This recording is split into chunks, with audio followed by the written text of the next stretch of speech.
Welcome to FMA Talk Live. I'm your host, Datu Tim, and this is my phenomenal co-host. Hey, PG Ties here. Welcome, everyone. And Eric actually logged in and made a comment before we even went on live. So He beat us to the punch. he beat us to the punch. Does that mean we're on his show? I guess so. And Eric, it's your show, so you can take over. Go.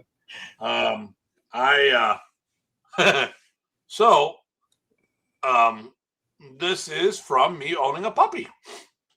5 months old, jumped on me, claws in the mouth, came down, blood everywhere. It was pretty cool. Right before class.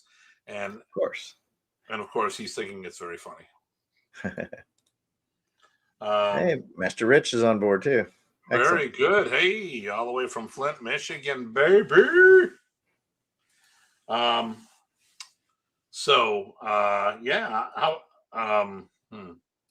How's your Tai Chi going? Good. Oh, actually, today we had 7 whole new people, so I think we had 19 people in the class. It was good. They all enjoyed it, and they're digging it as a martial art, not as a moving yoga. So I am psyched about that. And some people even asked about maybe Kung Fu or Arnis. So that's interesting. I didn't expect that in this 55 plus community. So we'll see if we get those going. So, for those who watch and don't realize, both of us have a diverse martial art background. Mine is very FMA centric, with a side thing of Burmese with the Bando. But PG Tai is a very accomplished internal stylist with external applications. So, and his favorite thing is power generation, it seems. He always likes talking about it. Matt Jones. Too much, probably. That's a pretty collar. Collar? This is a hoodie. It's a cloak. I wish it was a cloak. That'd be cool. Walk the streets. They can be like Batman, but different. There you go. I'd be more. No, it wouldn't be Batman. It'd be more like Assassin's Creed. Yeah. Oh, what are you doing down there? The chopper, my aggressively biting dog. It's rough when you have a puppy, because they mouth you. Mm-hmm. And it sucks when you get mouthed. Ow! Because they got that razor sharp teeth, right? When razor top, yep, claws. All yep. right, Datu man. Very good. Yeah, as opposed to Batman. Yeah, that would work. Maybe we should get another puppy scratch on the other side, so you can be well balanced. Okay, Sweeney. Hey, all the way from Texas. Love you, man. Good geese from Budo Brothers. There you go. Those gi jackets. I've seen some people with them. I've got mixed feelings. I think the idea is cool. It's just the color schemes aren't me. But everyone I know that's got them swears by them. Love you, man. That's Sweeney, by the way. They're getting ready for that Montoya camp in a week and a half, I think, something like that. So that reminds me, there's that other thing we got to talk about down there. Yeah. So as a reminder, we've got our memorial camp coming up. I'm working on updating some graphics and stuff. Actually, put something out today on it. Chat GTP did some wonderful stuff, I thought. What are you doing? I don't like it when he's chewing stuff. It was the same. Yep. And yes. So I've been organizing my computer a little better. I've got a lot of redundant files, so I'm trying to consolidate and stuff like that. Oh, that didn't work out well. I want to talk about next week's show real quick. And I just want everyone to know something that, don't be surprised if something happens. We both have travel plans, and sometimes we need to. Oh, look at that! Oh, look at that! Need to get that seminar. I would love to. Yes. So as much as we have the ideas for our shows and stuff, don't be surprised if all of a sudden there's a last minute schedule change. So we might skip a week due to things in general. Next week's show, I want to talk about that before we go into this week's show. But next week's show is going to be about, let me see if I do it this way. Okay, there we go. Why did you pick your Filipino martial arts? Now, these are not the official logos of any organization. Balenciaga, Combatan,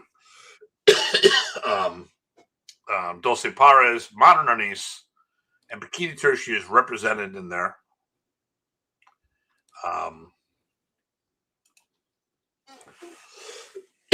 Because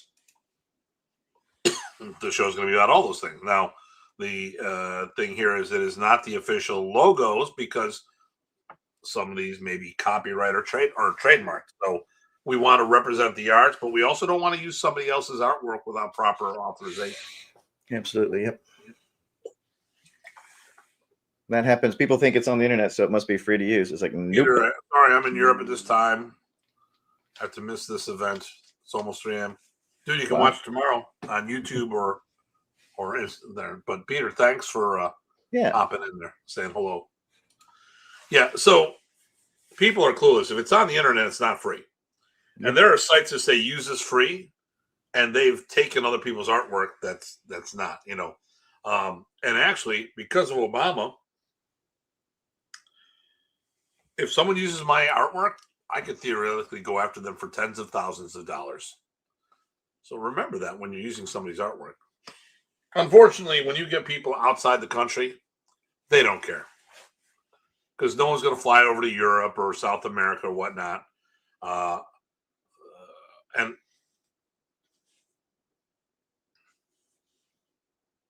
South Americans and Europeans are terrible at stealing other people's artwork. And I think it's because the States, it's a bigger industry. And, but I've seen Loki Jurgensen from Vancouver has some he's got artwork that's being taken by everybody. And there's a network of us that collectively, when we see people use our artwork, we will send information to each other. We'll say, hey, that's, and yours has been taken by people we know. Yep. Mine has been taken by people we know. Someone was going to do their school logo was my school logo. And I'm like, hey, and then they try to argue with me. I'm like, how many times have you been in my school? I know you live on the West Coast, but how many times have you been in my school? I mean, imitation is the best form of flattery, but I paid too much money for them to take my stuff without a licensing fee. Mm-hmm. So, what is what it is.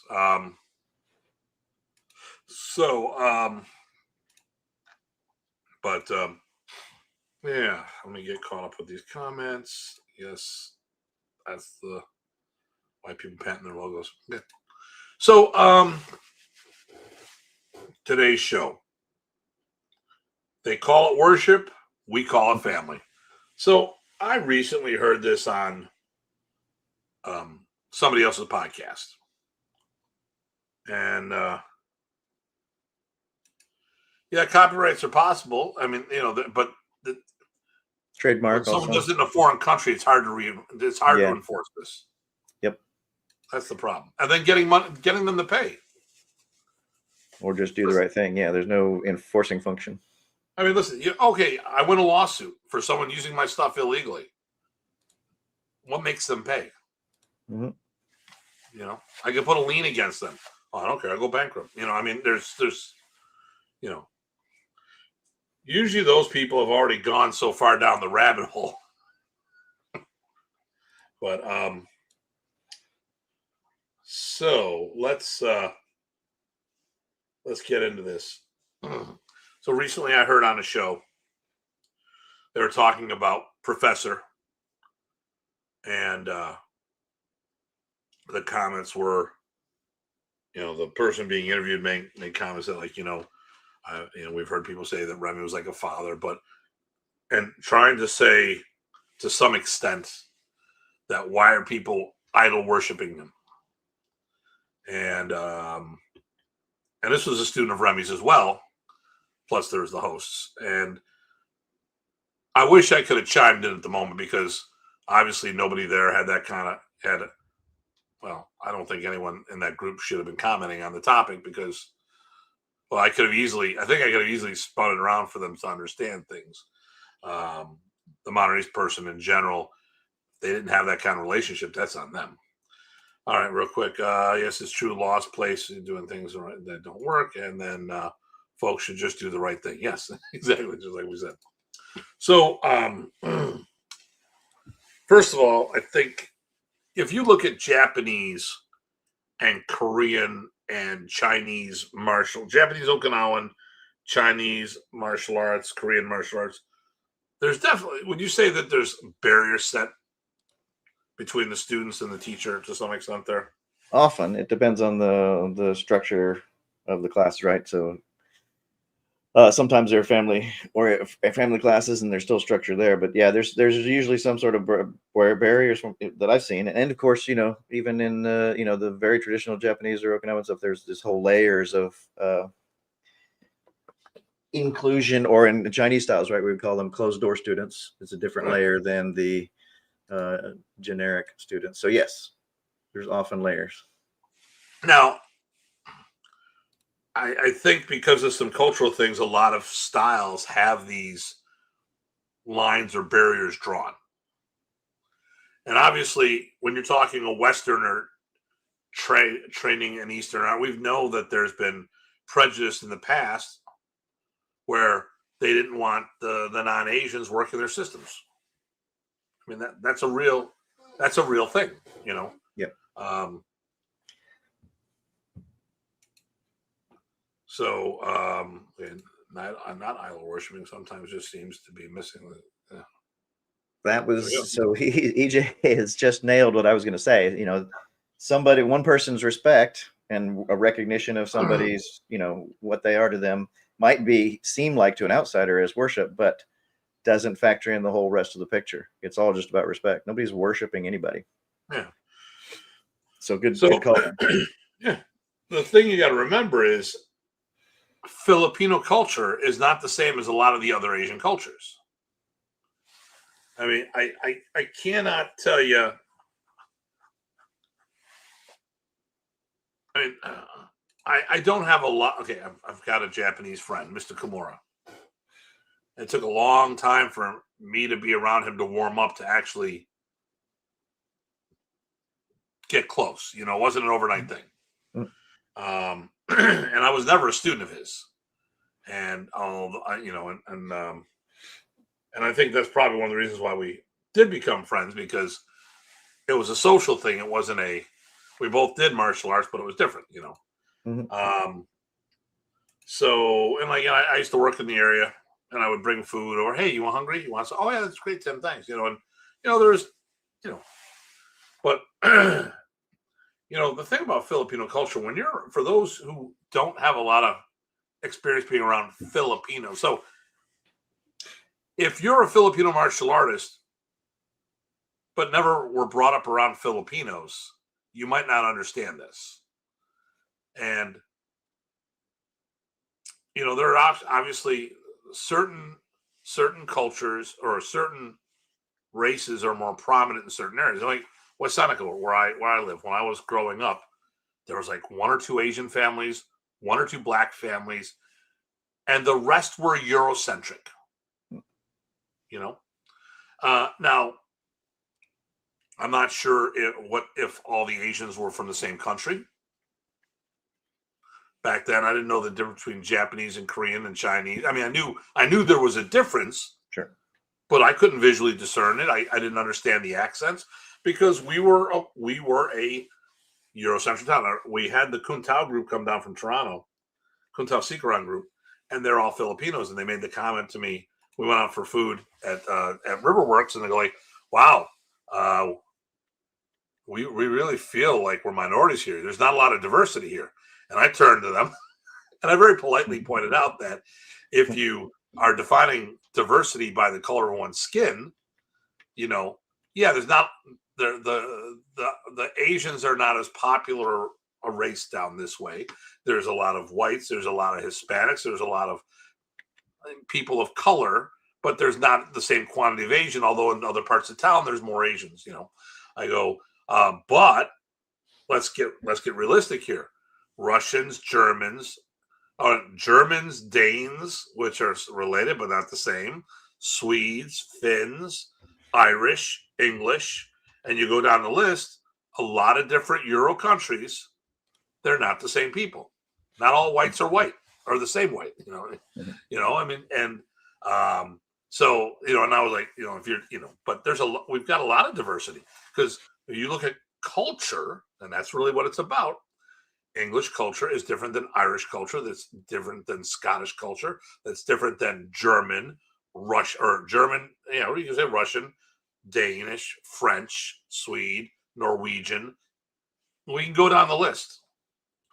And that was, they're like, okay, I get what you're saying, Tim. That was probably, I probably could have phrased it better. I'm like, hey, listen, guys, I got you. You're my family, which goes back to what the story is, but Filipino culture is so welcoming. I mean, so when we go to the Philippines, what's the vibe when we meet people?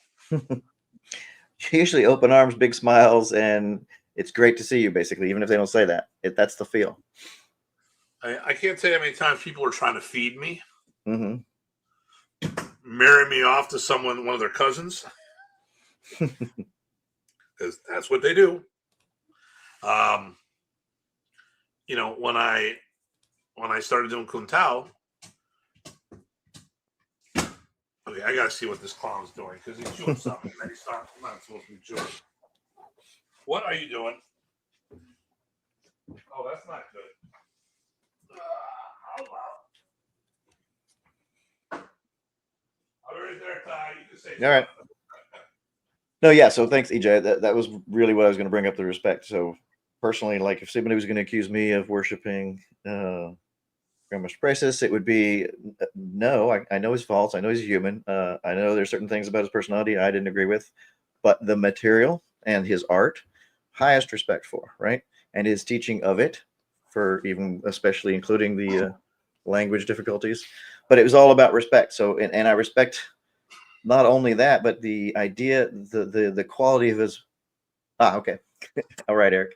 The quality of his movements, right? So if I'm trying to go back to roots and making sure that I'm doing things the way that Remy would want to do them, it's not because he's the only one that's right, but he was the best that I saw, right? So if I have the best that I saw and I was there with him, that's what I want to emulate and try to work off of and then evolve from my own self. But that's respect for what I saw and what I felt, not let alone the whole family thing and the culture, which I think what Datu's getting to. So we'll continue on with that. My dog was trying to eat an aerosol can. Oh, great. Great. Yeah. So, since I derailed a little, let's go back to how you were talking about this. First of all, I have been very, very lucky to have met and trained with some of the best martial artists in the world. I can go down a list of people, of people who I've seen in my life.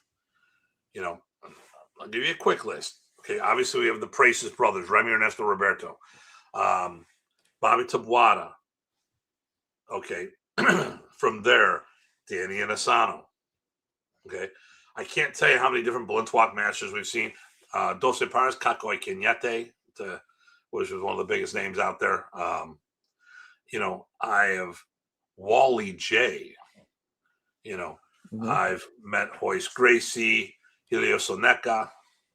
So we're on the Brazilian Jiu-Jitsu. Ron Van Browning. One of his Thai coach, Saxon Janjira, which is amazing, and one of his guys, Métis, they came up and taught at my camp. I could keep going with names if I wrote the list out. I know Dr. Mungji, my Bondo instructor. I met Carlito Lanata, the Grandmaster of Sikran. And no, I'm sorry, Kuntao. Used to be Sikran as well. And then I also know the Hieronymus, and for Sikran and all their top guys. I mean, the late Jeff Espino, who we knew. I've met and shared the floor with Leo Gahe. I can keep on going. Remy was a different cat. Okay, they're all good. So for me, I have this respect for all these people. And it's funny when I meet, people say, "This guy's amazing. This is amazing." I'm like, and then all of a sudden I meet this person. I'm like, boom, he's all right. Because, well, wait for it. I got a big list of people that were headliners around the world. We didn't even talk about people like Bill Lewis and Joe Wallace and stuff, or Bill Wallace and Joe Lewis and those other guys. Jumping in late. All right, Mr. Eltz. Hey, Greg. Got some stuff to talk to you about up in Canada for. I want to make sure you got all the right information for the upcoming tournament, and I want to talk to you about some other things. I was lucky to train with Professor Ted Lukai. There you go. And if I went through this list, I mean, and then I even touch on any of the Parker Kempo people like Larry Tatum, Frank Trejo, Huck Polanis, and the list keeps going on. And I've taught with these guys too, and it's Remy still isn't that top level element. And especially for what you want to do, right? There's one thing about respecting the person, but also if that's actually the material you like best, you got the best of both worlds. The person doing it as an exemplar and the art that you resonate the most with. Perfect. But you got to remember, I remember him as a man. Right. I remember going on eating and drinking with him. Right. Joking. All the time joking. And the thing here is, you talk about people, Guro Asano, Guro Dan. You don't get those opportunities to be with him like that because there's an inner circle that kind of keeps people away. Remy gave everyone open access. Yep. And in wide open arms. I mean, first of all, he walked the room. He crossed hands with everybody one way or another. Even if it was a touch on your shoulder. Hey, man, you keep up the good work. Nice to meet you, blah, blah, blah. And then he knew their names. Knew their names instantly forever. Yeah. Sure. I think it was and us and you, gentlemen. So so I would see Remy, and my first story with Remy, I bumped into him. Okay, I walked into the school, and there's something weird about it. The school. My first Black Belt magazine was when he got inducted in Black Belt Hall of Fame. That was my favorite magazine. There's pictures of him all around the school, but I didn't put two and two together. I didn't realize it was the same guy. Then he comes in later. I'm like, "You're the guy!" Oh my god, this is my favorite. This is my first book. This is awesome. Oh, very good. And then he took my book, my magazine, the bastard. But I got more. But then 6 months later, I went to a camp, and we were spending the night at the host's house the night before. I walked in, and all of a sudden he goes, "Tim, how are you doing?" And right. I cannot tell you how many people have similar stories. Mm-hmm. He really cultivated that connection with him personally, which helps to that, right? It's not only a technical and art respect, but it's also personal respect, and it's still as a person, right? Not as a man, as a person. But that kind of bond adds to it, and it may be what people are thinking about as worship, but it's really not that. Remy would APG Sam hang out with everybody afterward. Like yep. If we went out for food. Everyone was invited. There was no inner circle. Yep. Now, was there inner circle? Of course there was. There were people that had greater access. Right. That'd be lying. Okay. But the thing is, there was nothing keeping anyone access except for the amount of chairs that were available. But a lot of people didn't hang out. And Remy would come to Buffalo and come in days early and stay days late. He wanted to hang out with the guys. He wanted to be one of the guys. Absolutely. So when I hear people say, well, they're deifying Remy and all this other stuff, I go, let's flip this around. Okay. Ty, I have not spent the same amount of time with you as I have with Remy. Mm-hmm. We're closely catching up on that. Yeah, probably. Okay. But we've been around each other a lot. Okay. I'm the head of the organization that you decide to attach yourself with. Where are you and I together? You don't make me too mad. There you go. No, because we can be real, and because I like your organization. Well, we've talked about this before, but the organization material, the opportunities, the vibe of people, I like all of that. Well, and that's not the question though. That's on the mats. Where are we off the mats? Oh, off the mats, friendly, get along. We let you let me be you, I let you be you. There's a personal connection there. It's a friendship. We're almost. Oh, well, we do have, so there's the siblinghood or brotherhood, right? We're family. Exactly. Yep. And the thing here is, like, Craig, who's been, so I spent more time with Craig than anybody in the organization. I'll pull that up in a minute here. Yep. Craig is my student. No questions asked. I am the head of the organization. He is my student. We are like family. Ty, Craig, and myself have traveled together more than any of the guys together. We've got each other's back. I've spent a bunch of nights at Ty's house. His lovely wife. Hey, what's going on? We talk. We shoot the shit. They've gone. Here we go. They bought me a Thor out of nowhere. It's on my desk. It's cool. And we're in the Philippines. I go, get her that Batman lighter that I found. Right. Because we think about each other. And the thing here is, Craig went through some stuff with extended family. I offered to come on up if you need, and he's 6 hours away from me. Like, right. Do you need me to come up? Do you need my help? I'm there. Anything you need. That's not idol worshiping. That's developing a relationship. Right. Now, okay. So I'm going to pull up Matt's here. Why don't you read Matt's here? Sure. Oh, yeah. So Matt, see, I think that being vulnerable as a teacher helps so much in relating to students. The tics and general hilarity of one of my teachers makes me miss him a ton, even if my time there was shorter. Oh, yeah, absolutely. That connection is priceless. Tim Thompson. There you go. Is that why you all have the same hairdo? Uh-oh, there they go on your invisible hair again. I got hair, brother. You're gonna have to dye it like purple or something. That's the problem. When I get it. Although, yeah. Well, flashback to what Bobby meets O'Grady makes a comment right off the bat. Right. He's got a little hair. He goes, just give up. Not in Buffalo. You need every little strand of hair to keep your head warm from freezing. But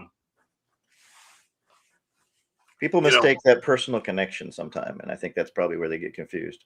I started and met Remy in 1985. Mm-hmm. So I was at 180 events of his. Okay, 180 events. Mm-hmm. That's over 1,500 hours. Okay. Seminars were 5 hours. Camps were 27. Now that's training hours. That's not the other hours. Mm-hmm. Okay. Because on a seminar, you might spend 2 hours hanging with them before or after or more. You could just as easily spend just as much time off the mat with them as on the mat. But let's just talk about my 1,500 hours with them. 1,500 hours with them. That's 2 1-hour classes a week for 15 years, basing it on a 50-week year because you take 2 weeks off for holidays and sickness and stuff like that. That's just on the mats. I've easily doubled the rest. So when you hang out with someone with that quantity that you can figure out, that would be like 4 hours a week for 15 years, you might develop a relationship over time. Right. I've had people say the same shit about Bobby Tabuada. Oh, people do that. I go, Bobby he is the Bluntwalk version of Remy. Except I think he's even friendlier than Remy. I think Remy was always a little guarded, but he's also, because he fled as a political refugee. So, but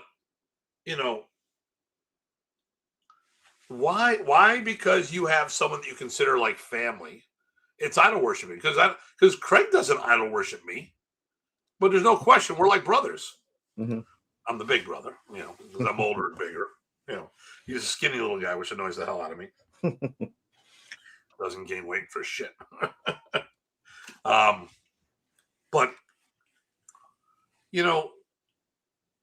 when I did the Kuntao and Sikaran,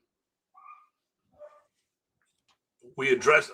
So it was under Mark DeLeon, and you met Mark, right? Mm-hmm. We did that class in Toronto. No, actually, I didn't meet. But you missed. Okay, right. All right. So I couldn't make that one. So the first thing is, okay, so it's Kyud and Kyudai. Now, I'm not sure the dialect, but you refer to each other as brother and sister. Mm-hmm. Everyone, the instructor, he was a Grandmaster, and it's Kyud Mark. And he'd refer to me as Kyud Tim, as Kyudai for the ladies. And sometimes it goes, say, Ati, big sister, everything. And you do the salutation, and come in and give each other a hug. It's just a family-like culture. It's not about, even if I'm a professional school, these guys were taking money and still, having to pay the bills. They still did the same stuff. It was like a family. Hey, Robert. Nice to meet you. As well, Telford. Very good. Thanks for dropping in. Actually, the name sounds familiar. Yeah, and then, hey, everyone, I did something different. I don't know if I did it. I think I did it today. So I've been using ChatGPT to come up with this season's graphics. But I actually dropped an announcement on Instagram and Facebook today using our stories and our posts. Did people see that, or are they just coming here because they know it's that time to come here?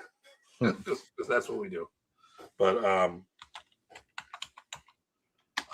just trying to figure out what's working, what's not. I mean, the big thing is to keep the stuff going. Yeah, Robert Telford. I can't tell. There's a couple of them here, but I don't know. Well, actually, looking at here doesn't show me because it doesn't give me the icon. But maybe if I go a different way. But yeah, definitely let me know if people saw that today. I'm just trying to get the word out a little more, make sure we get visibility. I gotta. Oh, and if Mr. Green's out there, you didn't send me your photos yet, because that's going to be our first guest of this. Yes, so that'd be good. Yeah. Did you talk to that other possible guest? Probably not.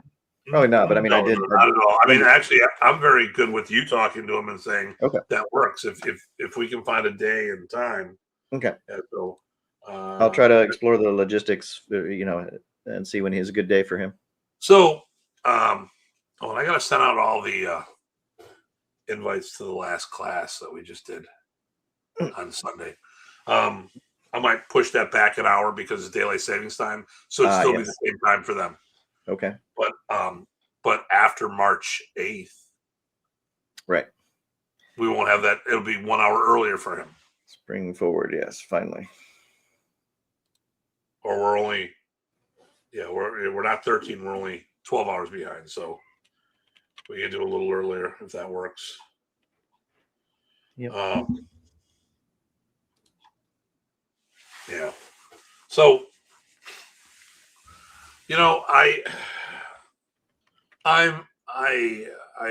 so I'm a little disappointed when I hear these things, and of course when I hear this stuff, I can't say anything because I'm not,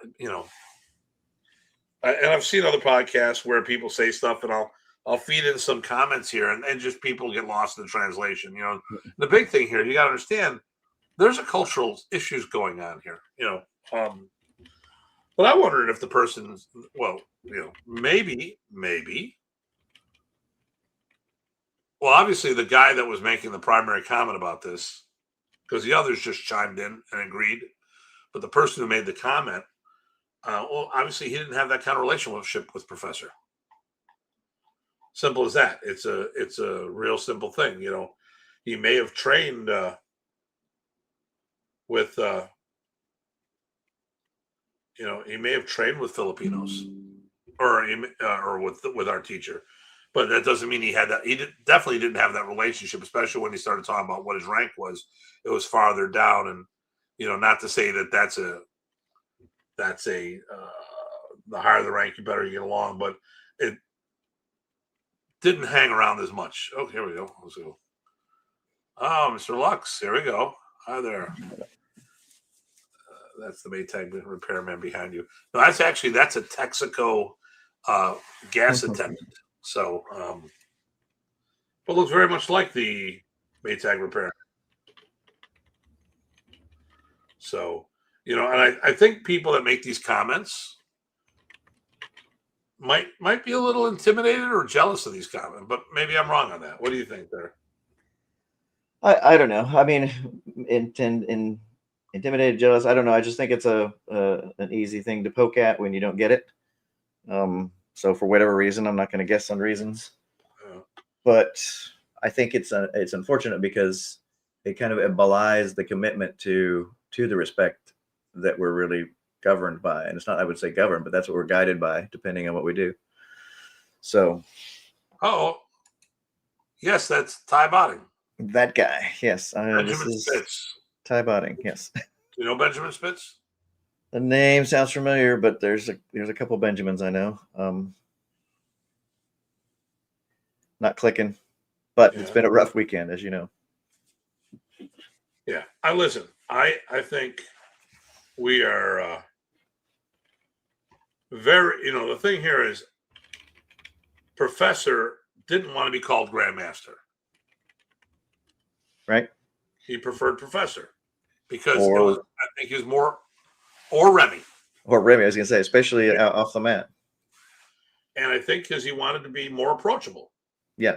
No, I got to be, and you know this, right? For us, and a lot of others too. I'm not trying to be special, but even on the mat, he would say, "Hey, no, call me Remy." He would get mad.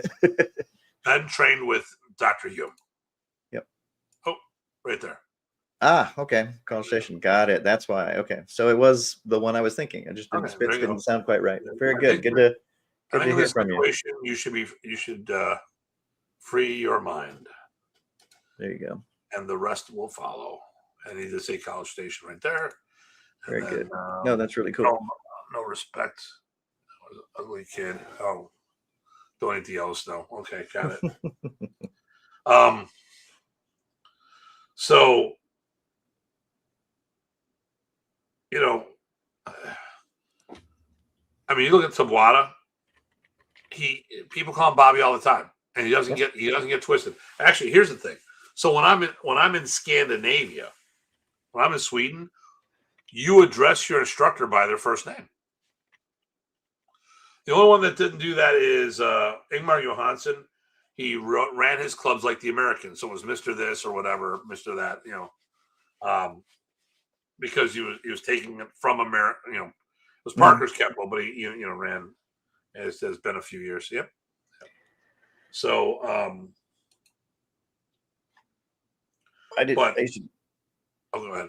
I was gonna say I used to do it the other way actually. So when I was teaching in college, right? So everybody was, I wanted to keep people focused and serious, and so actually everybody was Mr. or Miss so and so. student teacher, whoever. And I thought that worked out really well. Just sort of made people shift their brains about not a flighty thing. And so we had a nice serious class. We had fun, and everybody was respectful. Anyway, it was just something that popped into my head. Sorry. And I do the same thing. It's always Mr. and Miss in my club, you know. But you know, when I'm teaching in Sweden, all the clubs except for the one, they call me Tim. Tim. Okay, yeah. Or like at my events, you know, if you happen to be there, I'm Tim. I do Filipino martial arts. Okay, let's go.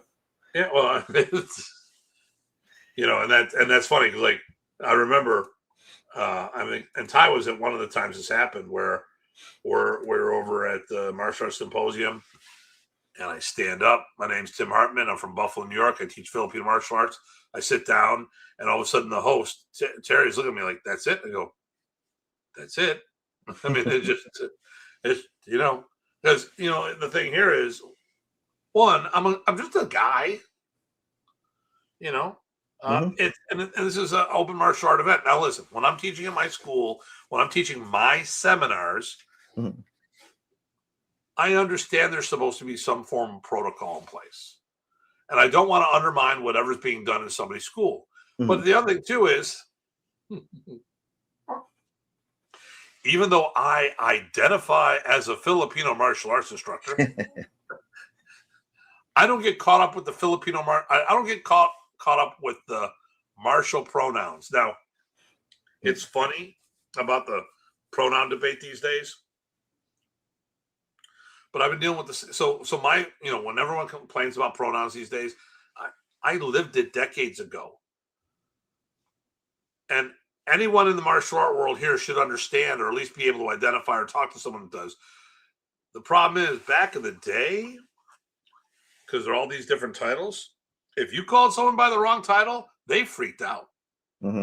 Oh, it's Sifu. I'm like, you know, that's why I always have my students do Mr. or Miss, because we're in America, and in America, Mr. Miss is signs of respect. And if you want to be addressed otherwise, because we're not mind readers, so I always tell the kids, if someone ever gets upset with you like this, you just sit there. Well, I don't know how you want to be addressed. I was always told to be polite. If you'd let me know how you want to be addressed, I can do that. By the way, my name is, what's yours? You know, but I don't care if you call me Sensei, Sifu, Sabadim, Shihan, Soki. I mean, the whole thing. In our system, Guro, that's level 1. That would be, if you call me Guru Tim, I wouldn't be upset about it, because that means teacher. Done. Yep. Punong Guru. I was one of 2 Punong Gurus. Fine. I'm the last Datu from Remy. You can call me Sensei. You can call me Sabanim. You can call me Master. Or actually, those other 2. We'll talk. You can say Master, because that's sometimes people put out the Master title.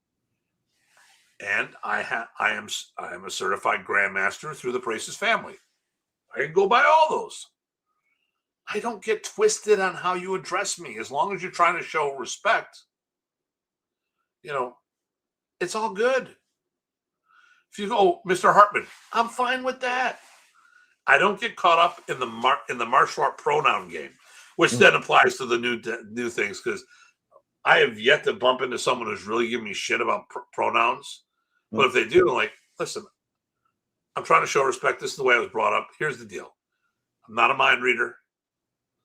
My name's Tim. How would you like to be addressed, so I can, you know? And you want me to call you Sheila? That's fine. You want me to call you George? That's fine too. I don't care. I really don't care. I go with the generics, and then when you want me to address you another way. But with the martial art world, but Professor went with Professor because he wanted to be more approachable. He wanted to be friendly. He didn't want that divide. He wanted the family. He was either our kuya, our big brother, or like for some of the guys, he's more of that. maybe a friend, maybe an uncle, maybe Tito, maybe father, tatai for like people like myself, and stuff like that. So, all right, here we go. Let's get caught up on these. I'll let you read these as I pull them up. Sure. We still do. Seems to be more stateside. I'm not sure where that was in the conversation. Sorry, Stephen. Sweeney. All right, so let's do this one. I refer to a friend of mine as a 5th degree as a sensei. Everyone else refers to him as master and such and such. I'm like, yep. And that's fine too, right? That's just teacher for that one or one who's gone before. That's respectful. There you go. And they still are. Teach by first name in a restaurant. He punched me and said, try again. I learned the hard way. There are some that do that, yeah. But again, if they were your teacher, that's maybe the way they want to keep the separate layers, like we talked about earlier. Not everybody wants the separate layers, and some people do. I know for Remy, in my interpretation of what Remy wanted to do for that was that he wanted, because he was on the road so much, he wanted to be able to relax and be one of the guys. Because if you're on the road that much, where's your family? Your family is all the people you're sharing the art you love and created with. So let's relax for a second and enjoy each other. That's how I took what he was doing. All right.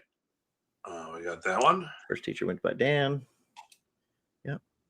Hey, Kwando, right? Not to be confused with Rex Kwando. I was going to say. Here we go. I'm old school in martial arts classes. I always use whatever title the teacher is using. Yeah, sure. Oh, yeah, especially if it's in their classes, you're so and so, then got it. I mean, listen. When people ask me how you want to address, they go specifically if we're being doing the art, it's Datu. Right. But here's the thing, I could go by Grandmaster. I choose not to. I don't want to get caught up with There's so many of them these days. I'll let you read this and then I'll make a comment about that. I was baiting you. Let's see. My parents made me call them by their first name. They did not want me to call them mom or dad. They did not want the public to know I was associated with them. You had me until then. Very good. I read that a little quicker, so I was like, okay, that'll be good. Listen. Ultimately, I'm going to say it right now. I view my Datu-ship above Grandmaster because there's way too many people getting Grandmaster titles out there. And maybe and I understand in Korean martial arts there's a protocol for its 7th degree. And if that is the protocol inside an art, I tolerate it. I mean, listen, when in Rome, I will. So my friend Ron Kane always did Master Kane, and finally said, well, it's GMO, Grandmaster, because his son would be around, and he's Master Kane. So he's a 7th, so he's GM. Oh, okay, no problem. No problem. Not a problem. Not a problem. And I don't want to, that's the protocols that he was brought up. Okay. Well, we always say that what do the titles mean? The titles are organizational, and they only mean something within that organization. And ultimately, I think the titles are for the students for keeping track of things, right? So what else do they mean? They don't mean much else. So just means something in the organization. And now here's where because at the risk of going down the political rabbit hole, my issue is this. It's not even in modern Ernest, Grandmaster is a position, not a rank driven title. Right. That's how I always looked at it, because we came up when there was the one, and it was Remy. Pollywog. FMA enjoyers, yes. Mabuhay ang FMA. I had a friend that was a 6th Dan and made everyone call him Sensei Bates. So it wouldn't be Master. Mm-hmm. We know a guy that does had the same issue. Thing. Yep. Appointment, not a rank. Yes. So, hey, listen, I'm having a great day. Do you want to come to the Martial Con in November? Hmm. And if so, we should talk about it. I can maybe work a good deal out on a booth for you. There we go. Go ahead. So Benjamin, always been curious about the belt ranking history in FMA. Well, all I can speak about is modern age, where Remy started with something that he took from some of the arts that he was trained with, and it made it. He knew that it would make it accessible to people, so he had a ranking structure based on that. It was just a few ranks. It was what was it? It was white, green, brown, black, right? And there was different levels of each one. I think that's right. Or white, no, blue. Darn it! Now I can't remember. If you look at the pink book, he has the rank. He actually has all the rank, but that was he a little later. Yeah, he does the 10Q program. But okay, listen here. Take him from ranks right? Belts do not come from Filipino martial arts. Right. That Remy adopted that, and after Remy was successful, others did the same. Right. I think the original one was white, yellow, blue, green. So the way I was brought up was it was white, then yellow, then 2 degrees of blue, 2 blue, 2 brown. Yep. Because of a typo, 2 blue, 2 green, 4 browns because of a typo, and 11 black belts. Basic brown, and then first, second, third, basic black, 1st through 10th. Yep. Those were both typos, but Remy kept it. Yep. We don't do that. We use the Lacan, the basic black belt, for our virtual people, our virtual promotions until they can go hands-on with us in person. So where were we? Keeping track of things. Actually, that's a good one. So Eric, back to respect. Yes. So it's all of the things that we talked about before, but it comes back to what are ranks for sometimes. Yep. Yeah, Alan, I'll reach out to you over the next week or two. We'll get that. And then what's my deadline for the next article? So, boom, boom, boom, boom, boom. If you guys haven't, Shihan Woodman is a friend of ours. Ours meaning me and my multiple personalities. Well, I've met some of your local friends, but yeah. Oh, he's from California. So he's from California. Okay. You may have met him at Allen's at once. But maybe last time he was there. Right. I'm looking for International Martial Arts Magazine. I'm going to share that right now. Share screen. So I am one of the columnists. You can write? I could dictate. I can actually do okay. No, yeah, you did. Yeah. So click for our magazines. You can purchase that. Okay, so right here, you go through here, and there are the magazines. All right. So you click on this if you want to do the digital one.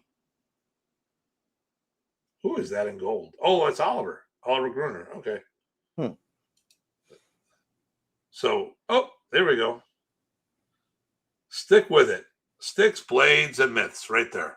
Nice. That's for Tim Hartman. So, looks like a nice. Go ahead. It looks like a nice magazine there. Well, let's just go to the important part. Me. Let's go to page 14. I don't know what page did I pass it already? I can't even tell. Oh, that's 10-11. Oh, thank goodness we passed 6-7 because that would be rough. So here's the article I wrote, and then and look, this is all badass. Yeah, nice art. Did a nice ad for me and stuff, or help me with the ad. Very nice. But, so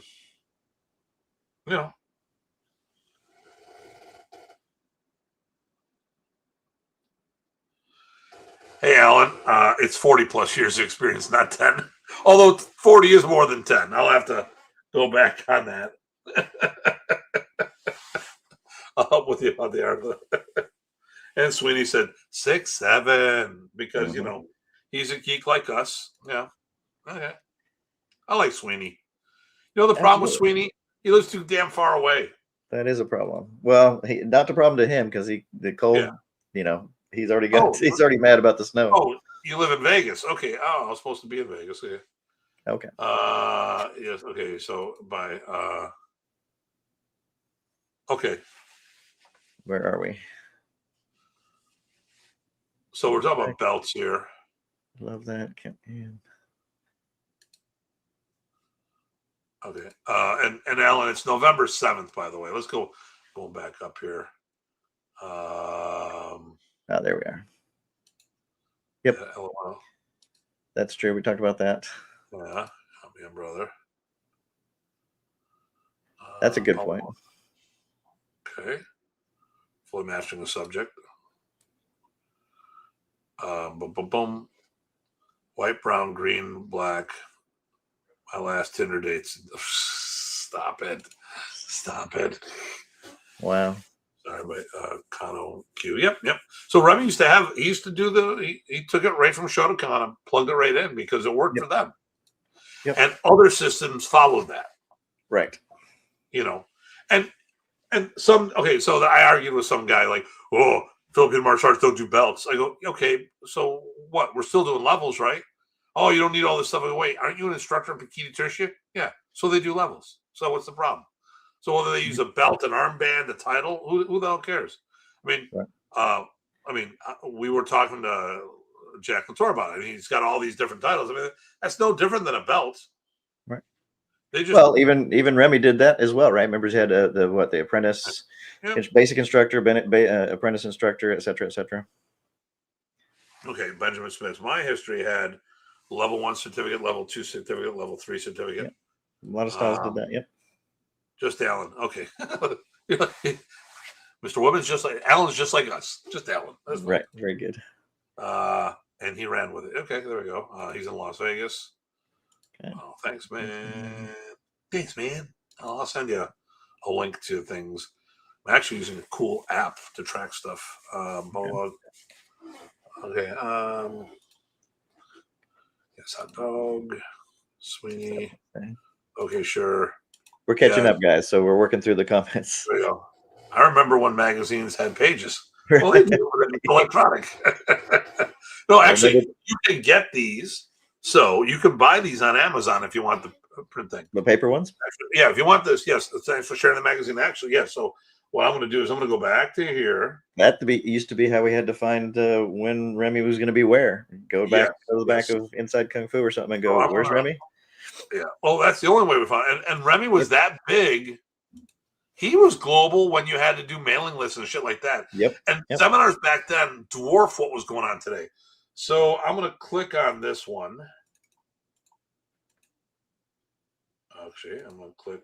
Oh, did I do it? Here we go. It's on Amazon. So you can purchase these on Amazon. Actual ones. Actual magazines. Old school. Old school, baby. So you've got two options. Okay, listen, and I'm a little both. I like having. I got to thin out my collection of magazines. Actually, I have thinned out. I've donated a bunch to friends and stuff. I'm just focusing on certain ones. Now that I'm writing for this, I might actually have to buy a bunch. You're killing me, Alan. Let me digital file put up. Yep, I'll finish putting that up. Agreed. Belts levels don't matter much. Simply just for the students for them training. Listen. I love the belt system. I can look at your waist and know what you should know. I can look at your waist and know how I should be able to throw you. There's nothing worse than grabbing someone out of the crowd that knows absolutely nothing, and you're trying to use them, and then you're going to do a technique that requires some level of proficiency, and they're underneath what you need.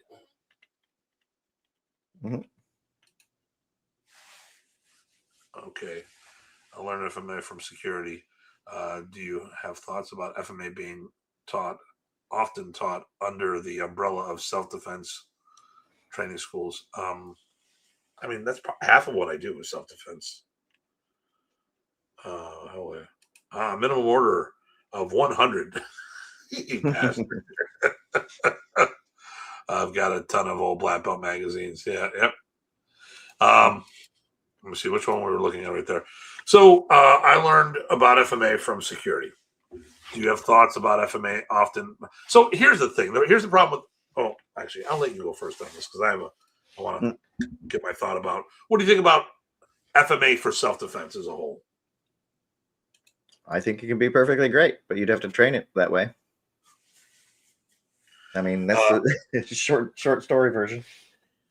The slightly longer version is that a lot of people who teach Filipino martial arts, I think, and they say it's good for self-defense, aren't teaching it to you that way.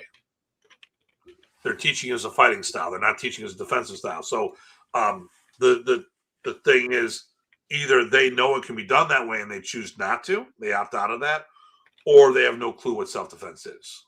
And I know that's a little, this is why people say I'm very polarizing. That's why Ty is the good cop in this equation. I'm the bad cop. But I think, listen, I think in martial arts as a whole, we sometimes go down that rabbit hole thinking about counters to counters to counters, and that's just natural. You know, someone attacks you and you do a technique because you're countering their attack. You think, oh, this is really cool. Well, I wonder if someone does this to me, what I could do to counter their attack. And then you start, as you go down the rabbit hole, you focus on possibility and turn your back to probability. But I just someone had the other day, I put in some stick stuff up and they go, hey, not to burst your bubble, but people aren't going to attack you and you're not going to have your stick. And I had to, I went through and I said, listen, it was a video on crappy tappy tappy. Like, yeah, you're not bursting my bubble. I know this. I know exactly what we're talking about. But if you're going to teach weapon defenses, you should learn how to use the weapon. Well, I think that you should learn the open hand defense first. You need to understand, okay, if I'm going to teach you how to defend against, you say the weapon, doesn't matter. You need to know how it works. If we're going to do any kind of bladed defense, how can I show my students to defend themselves properly if I don't talk about the anatomy of a blade, talk about the type of attacks? Listen, when you disarm, you want to get the flat of the blade, or you can break it off on something else because you got to worry about the business end. We learn how to punch so we can then defend against punches. Well, why wouldn't you learn how to attack with a weapon and then learn the defenses? It only makes sense, And I will say too, you'd learn a couple layers further than what you want to be able to master. So if you want to understand what you're doing, you need to understand where the weaknesses are. Yeah. So the counters. Where are we on the list? Oh, we're up there. Here you go for this. I'll just start clicking. I can look at your rank and be disappointed that you were promoted to that rank. I think he's talking exactly about me. Okay. Let's see. I used to buy magazines for the articles too. There you go. Nice. Knife defenses and batons were something cops learn, etc. That's kind of what brought me to like FMA. Yeah, sure. I'm gonna go back to this one. My roommate used to get Playboy, and his girlfriend. But his girlfriend and I. Yep. Would actually we watch we'd look at the magazine together. Yep. Like, did you see this article? Yeah. Right. And yeah, I looked at the naked girls. I'm not lying about it, but I'm like, Playboy doesn't have a lot of naked pictures in there. Right. It's mostly magazine. I'm like, well, let's see what they're saying about this. So, how do you teach law enforcement departments taking into account the use of force policies? Well, that's exactly what you do. You got to take those into account first. Actually, I'll let you go more with this because you've done even more than I have. So I've been doing it since 2007, but as time went on, Ty got involved with sheepdog combatives with me. We, as adjunct civilian instructors, don't ever talk about use of force. Right. We talk about the technique. And then we talk about the policies. You have to go back to your departments and talk to them. So we would do, enrichment courses. So it'd be a 1 to 3 day intensive for people who are already on the job. We've done local, county. We've done special ops like SWAT teams who are part of this. I did something a knife defense program specifically for a street crimes unit. It's like the first or second time I've taught for the group. But time and time again, and there's another one of our guys who's a modern East instructor who's also retiring air marshal, and we always went with what he said, and we were all brought in. I was brought in first, then Chad and Ty were brought in, but it was all by another acquaintance of ours, and who's former law enforcement and worked for an alphabet organization and stuff of that nature. And the big thing is like, listen, we cannot talk about policies because each department has their own policy. So you gotta defer back. We talk about what the technique is, and we had to dial in the techniques to be. I mean, basically, it was more about awareness more than anything else. That's what I meant by taking into account. You factor those in so that it doesn't give them some false things that they know they can't do, because they should know the policies. Yeah. So here we go. Alan. Love the Crappy Tabby video. I have spoken about poor stick return for years to students. Good for you for catching that. Yeah. We're not legal. Yep. Fort Worth K9 officer. Oh, sorry. We've been helping Fort Worth K9 officer. He tells us what he can't do. We teach him what to do to help him. So, right, you start with he. Yeah, I got that. Yeah, sick Cujo after him. There you go. But he go what works. And that's a good interaction too, because you might present some options and they know they can't do X, Y, and Z, and you can modify things. So now it's something they can do because it fits within the policies they know. And Mr. Wolf, we got him in as well for one of the scenario events, and he was a role player and stuff like that. Yeah. And Hiltz would know this. So yes. Yeah. And then they want. Okay. So and yep. Okay. So but of course that's not today's topic, but let's go. Okay, here we go. Ryu. In Michigan, cops to learn BJJ, not sure why they would want them on the ground. It's ice and snow half the year. Well, listen, I think the reason why the BJJ is very popular is that, so having worked with law enforcement academies, there was people teaching boxing that had no right teaching boxing, and cadets were getting concussions. Yep. I think it was a safe way to teach that physical aggressiveness. It's like pugil stick for the military. They still teach pugil stick. When was the last time someone pugil stick somebody? When was the last time someone had to hit with a? Now, I'd say if you're more of an urban warrior or urban military specialist, that possibly could come in. And positions do get overrun, and you do run out of ammunition, but it's not like it used to be, But to me, the pugil stick was all about the aggressive. I mean, I remember there was a Western coach that was hired to teach the Chinese women's basketball team, and the first thing he did was he got all the girls wrestling because there's a submissive nature in their culture. And they wouldn't fight. They'd give up the ball under the net. So they had them do wrestling to get aggressive. I think that's why a lot of people do BJJ because, listen, I don't care. You can talk to me till you're blue in the face. I've yet to find anyone that can convince me why you would want to wrestle to the ground with all of your tools of the trade all over you and wrestle that assailant to the ground. Because if you can touch them, they can touch you. And everything you have access to, so do they. Not to mention multiple opponents. And a lot of times the cop may be the only one there. You might have only one officer to 10 or 20 people. Going to the ground with one makes no sense and these days, you watch things that are going sideways in the world.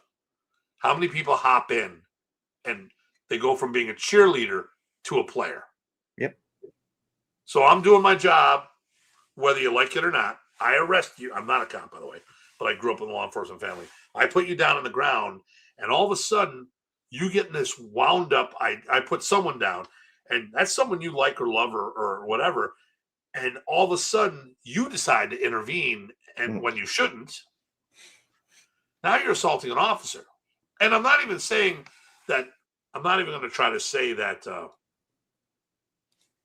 Like we look at Minneapolis, a lot of shit's going sideways up there.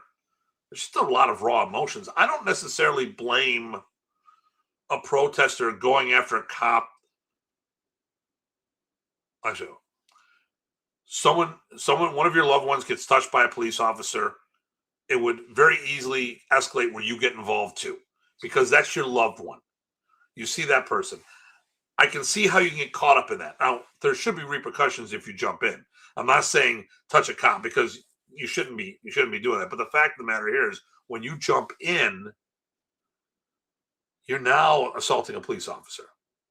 Right, but I can see why you want to do that, because when we worked in the academy, one of the dangerous situations were domestics, where a man assaults a woman, the police come to grab the man and take him out, and psychologically something goes on where the woman then attacks the cops because that's her man, even though she was. And I've heard this more times than not, and it's it's crazy shit.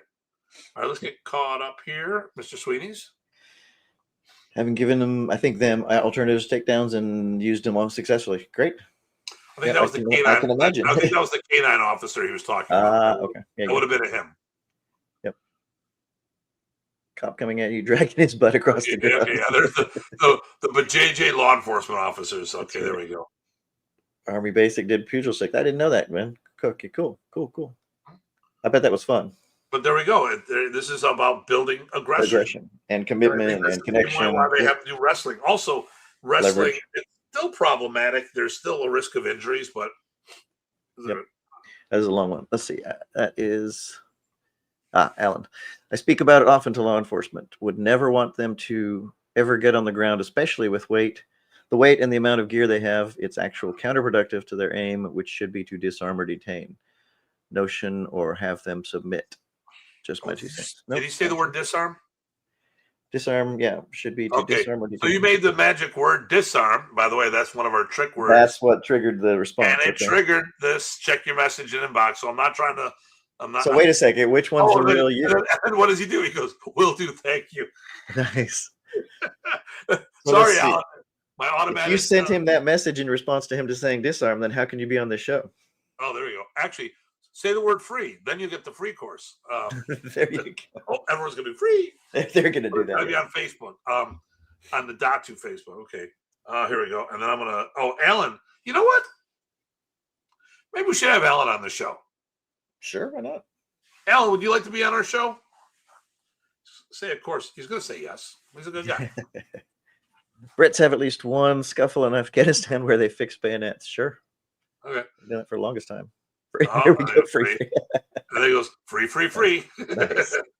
Oh, there he goes. Nice. Just dropped the message. Yeah, there you go. You bastard. Free is good. Free is good. That's good for everybody. But hey, Alan, we should have you on the show. You can talk about the magazine and any projects you got coming up. Yeah. Because people have asked us to become more diverse with our guests. Although it is FMA Talk, but you know what? You got a magazine that's given me a voice for a whole new group of people, and would love to also give a whole bunch of people access to your magazine that haven't seen it before. Well, I think it's worthwhile to remember, and I think most of us here feel this way, is it doesn't matter what martial art you're in, the larger martial art community is still part of a larger, maybe well separated, but family piece. You know, there's not too many people do martial arts, so we're a small group. I am prettier, don't hate.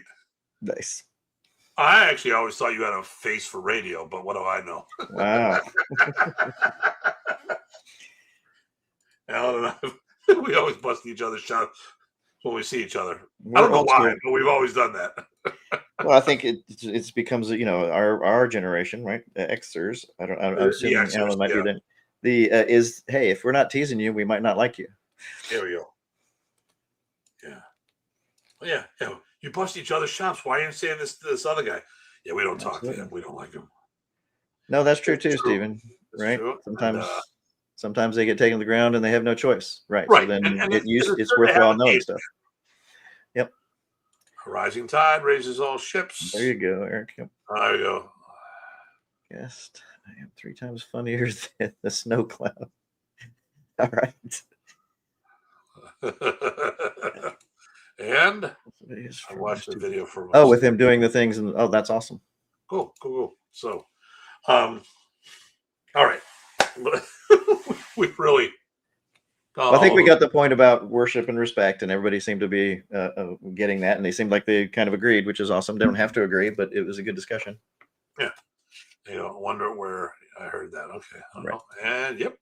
Listen, at the end of the day, you can train with someone forever and not have that relationship with them. But I don't think that the modern Arnis people or the Bobby Tabuada, the Remy people and the Bobby people that had that family-like relationship, I don't think it's idol worshiping. Because the thing is, I saw and I can identify Professor's flaws. Absolutely. Love and respect is not worship. No. And we fought. Well, no. I got a little grumpy once in 91. No, 90. Grumpy. Grumpy was not whatever. And then I had one argument with him. You're around long enough, you're going to have an argument. Maybe Especially not if you're growing close. You're nice. Especially if you're growing close, you're going to disagree, and it might not be fun at first. But because you're close, you know that can happen, and you'll work it out. Great chat. Thanks, Ben. And the thing here is, I own what the argument I had, because it was me. It was me more than I was having an RMS moment. It's like PMS, but different. Radical mood shift. Right. It's a guy thing. Because guys were messed in the head. But we have our issues, and sometimes we do not think logically. And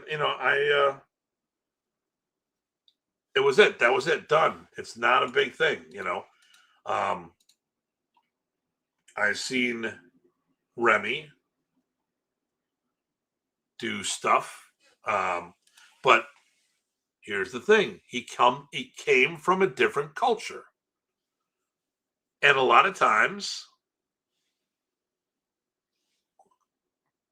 the problem between people aren't because they don't necessarily agree. They may not just understand each other. And there was a problem between Remy and Ernesto, and I fixed the problem. Unfortunately, it was too late for the brothers to enjoy the time because it was less than a year before Remy passed away.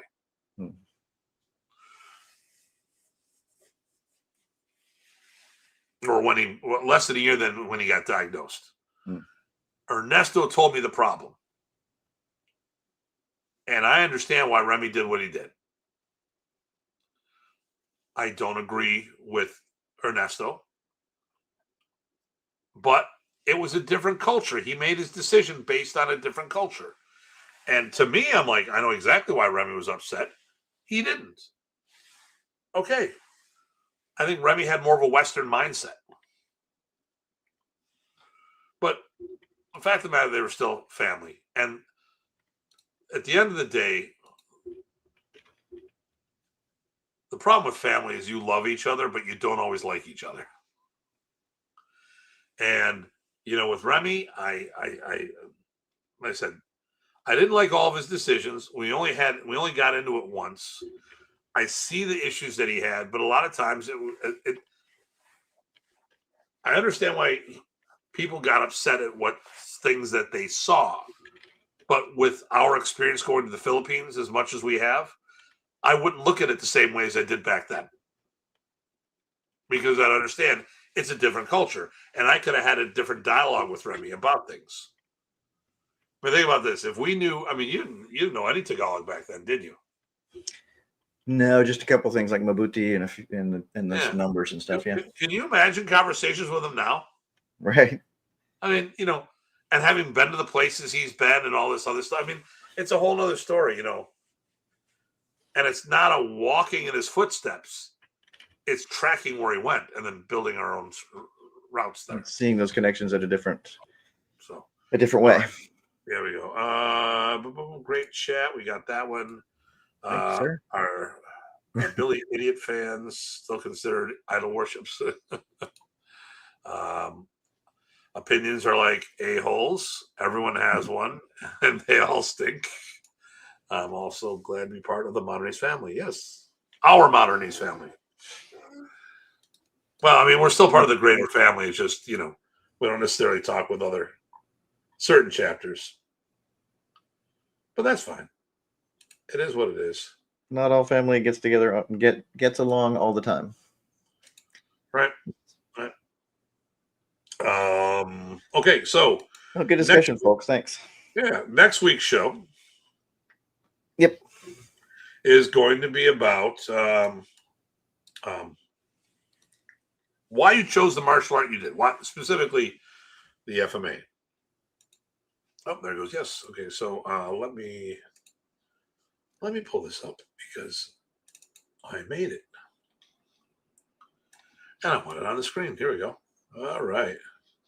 We'll do this. Share screen. Do that. Boom. Here we go. Why did you pick your Filipino martial art? Okay. And as we said before, this will be next week. As I said before, these are just logos that our program put together because we don't want to use somebody else's artwork. But the names are there. They're using Balintawak, Combatan, Doce Pares, Modernis, Pikiti Tertia. It's all good. It's all good. No, it's cool. You can see the names, which is nice, and it's not somebody's logo. That's a good call. Yeah. So, I like it. Yeah. And oh, there you go. There's a good one right there. Because Eric has to introduce me. We'll have to have Stephen start off the thing. That's all she wrote. There you go. We're done. And then, nothing more needs to say. Gordon to bed, and of course, yes, Eric loves the fact that he's affiliated with us. Okay, our Stephen has my answer for next week, so I guess I'm done. All right, so that and touching hands with Remy. There you go. So and I'd love to know, like we'll talk because I want to hear what people. How did you get an FMA? Did you have a choice? Wait, most people go to martial arts schools and we talk about it. It's something that was convenient. Right. Did you have a choice? Did you have options? I looked around. Yeah. I was looking around forever and a day. And then I happened to find an FMA school. And I didn't know what FMA was at the time. And so blessed that the first legitimate school I trained in was the one I was fated for. And I mean, but we'll talk about that because I've had because the other thing too is, why do what was your art? How did you get in? And more importantly, why did you stay in if you had other options afterwards? Because I've had plenty of opportunities and you've traveled a bunch of times. You stayed with Remy or with Remy's art, but you could have easily switched arts by now multiple times. Yeah. Okay. Here we go. So the first part was Eric, but here's the second part. It was in the curriculum. Eric was one of the few that had a curriculum. We used his. He got a lot of his from Tim, actually, because of their relationship. Yep. So it's a big circle. It's a big world. That you know what? Okay, Ted Luque gave me introduction to the inner circle. Oh, cool. Yep. Oh, that's so awesome. Random chance connection got me into it. Yeah, but we'll all talk about this next week. Yeah. Come but the funny, I kind of had an opportunity to meet them there. Yep. Hey, let's think about this. The funny thing is, it was decades after Ty and I knew each other that we found out that there was the connection. Yep, right. Because and that was all because I crashed a black belt promotion in Texas. Right, and so you got to see some of our paperwork and notes and things, and you saw, wait a second, that was my yep. Here's Eric Alexander's seminar flyer. Right. That's my flyer. Right. By the way, I took my flyer. Took this flyer from somebody else too. Right. That's what we did back in the day when it was all hard stuff. But yeah, that'll be good. I think it'll be a good discussion next week. All right, everybody. So this is always a pleasure. And we're staying on point. An hour and 20 minutes. That's not bad. Not bad. All right. Well, listen. This Saturday, I've got my Tusk tactical use of stick and knife. It is that's the department. The curriculum is going to be off the hooked cane. That's this Saturday from noon to 2. You can still sign up for it. If you have any questions, reach out to me. It's $50 for the class. You can attend physically if you're close, virtually if you want. And if you can't watch it live, if you can't be there and you still want to get the material, whether you when you register for this, you will get a digital copy of this, whether you attend in person or not. So, boom, boom, boom, boom, boom. Who's here? Matt Jones. I never met him. Okay. Smiley face. I'm crying. And then real world martial arts smaller than you think. Yep. And take care, Jen. So, as always, it's a pleasure. As all, I love you guys. I love hanging out with Ty. I love talking about this martial arts and really finding its voice here and helping out others get exposed as well. So, with no further ado, this is Dr. Tim And PG Ty. Thanks, everyone. Stay safe and stay sane.